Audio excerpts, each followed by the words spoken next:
Now this is what I was talking about with your inner and outer surface of your scalars. If your inner, you hold your scalar, you hold your scale like this. Identify your inner and outer surface, because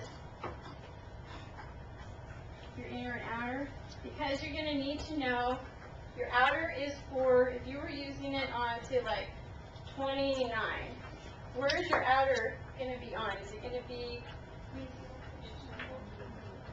on the mesial, and your inner would be on the distal? Yeah, and also, no, the outer is on the, I always have to look at it, on the mesial, but it's also on the facial, correct? Yeah. Yes. Oh, so you guys can get it. That's really good.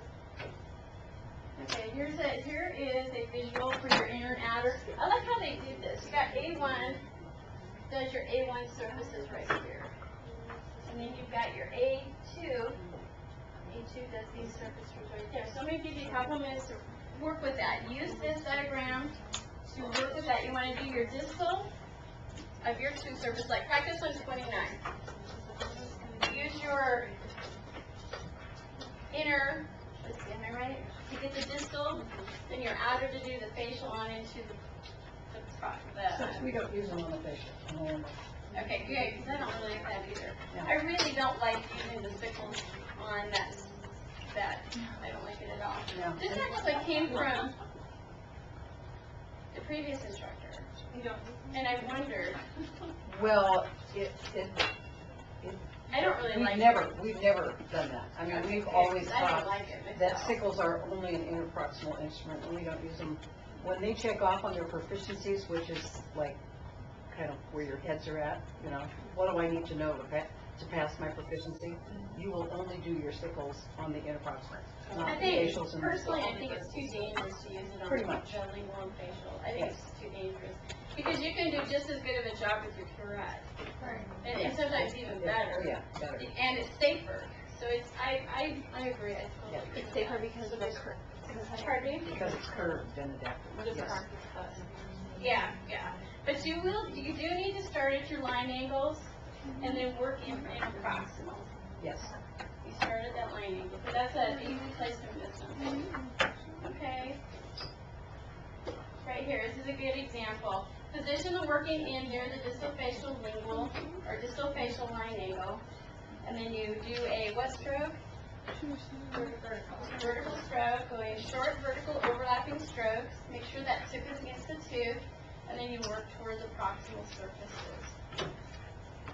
And then on your sequence for doing, yeah, see this one, she told you to go around the front. And I just don't that's like from it. the Nell. I would prefer to Yeah. that you skip that Skip one. that, Start yeah. there. We don't do that. And then continue walking across that line angle into the proximal surface. And you can, I like that actually, it looks pretty good. Except for missing the vertical stroke. Okay, are you guys feeling good about that? It's just like the curette. Just like the curette. Roll it in your fingers. It's all pretty much all the same fulcrums. I think really the only difference between this and the curette is your when you bring that handle around your rolling, you actually need to exaggerate it a little bit more than your curette because that tip needs to be adapted to the tooth. It's really important to keep it there, especially in the interproximal with the posteriors because you can't see where that tip is. Okay.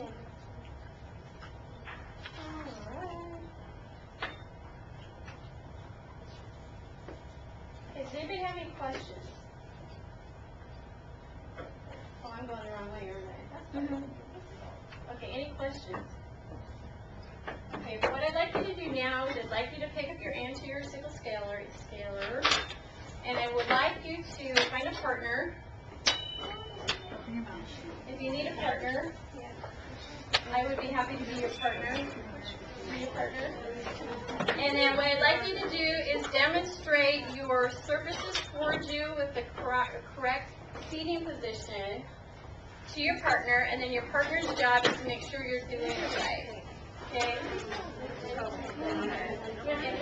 You actually, the end choice is really up to you. I prefer this end because you can see better. So when you're using it, you'll be able to see where you're at easier. Okay. So show your partners.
This curve is going to make you change.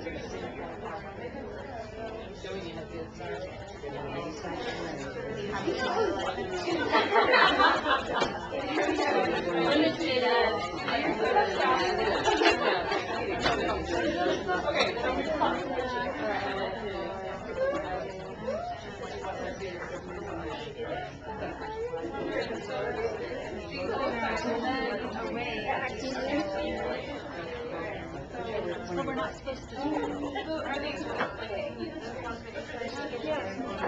You don't do the surface, you do the inner part. But so you're still doing it. There you go. All the proximal things are to do that. With your air proximal like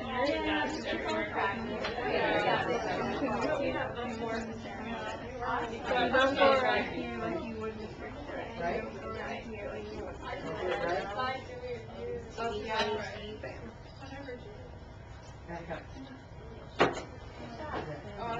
see, because you're right.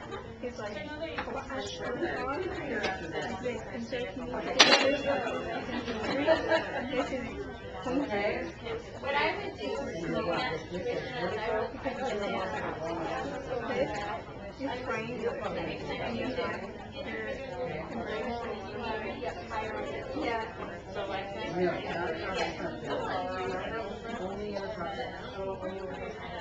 So you're kind of starting to line you're up. actually Roll it in. you need to be, yeah, there you go. And if you find that that's not working, you enough space for your throat, find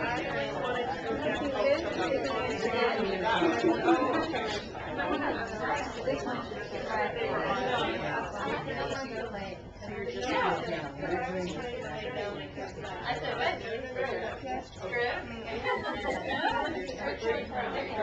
Yeah, this is working. right, except for when you're showing how anterior. So then I said,